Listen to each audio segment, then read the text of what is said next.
Hello everyone, my name is Mary McKiernan. My current position is I am the Senior Army Instructor for Junior Reserve Officer Training Corps in high school at Martin Luther King High School in Philadelphia, Pennsylvania. I started there in January of last year, so I have not been doing this for very long, but I truly do love my job. Some of the extra responsibilities that I have with this position, my assistant instructor and I are responsible for taking the cadets to various activities outside of the school. We're partnered with the VA, Veterans Administration, especially in particular their cemetery division, where we assist in maintaining and keeping the grounds for the cemeteries, the historical cemeteries, and that's part of our service learning project. We also have drill competitions, parades, and various other activities. We have the Raiders team, and we also have a summer camp at the end of the year, which is our basically a culminating event. We also have a cadet ball.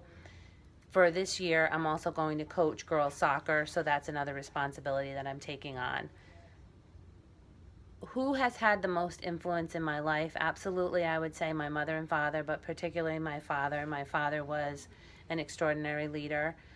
Charismatic. People really liked him. And both of my parents, they've been long gone, but both of my parents raised some very fair-minded and good children that became good adults. So definitely my parents, it does sound a little bit cliche, but my parents were the strongest influence in my life.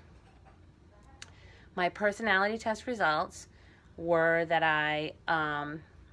my raw scores were highest in agreeableness and emotional stability, and that doesn't really totally surprise me. I was also fairly high in extroversion, so that doesn't surprise me either. I'm usually definitely not afraid to talk to people, meet new people, etc. So I'm definitely more outgoing than introverted. The two leadership theories that I am most closely aligned with are authentic leadership, where you're building legitimacy through honest relationships with people, especially with cadets and young people when you're influencing them and you're trying to get them to do things, embrace a culture, a military culture, which JROTC is not about getting children to go into the military, but it's about molding better citizens. But for an inner city school, a lot of these children are stepping outside the bounds of their comfort zones when they get involved in JRTC, whether they're doing drill competitions or Raider competitions where they have an element of physical exertion in it, going to our summer camp where they've zip-lined and did team building obstacle courses and regular obstacle courses and all sorts of things that they thought that they couldn't do.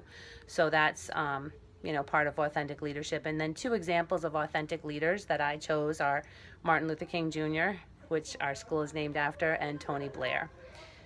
The other aspect of the strongest, I believe, my leadership trait is transformational, where you're able to build solid relationships with a lot of people and influence people to get a better product and have good solid results and actually have people that really want to work for you. So I'm hoping that I'm that type of person. I am 99% sure that those two leadership characteristics are the ones that are most closely aligned with my leadership philosophy and my leadership realm. So there we have it. Thank you so much for listening.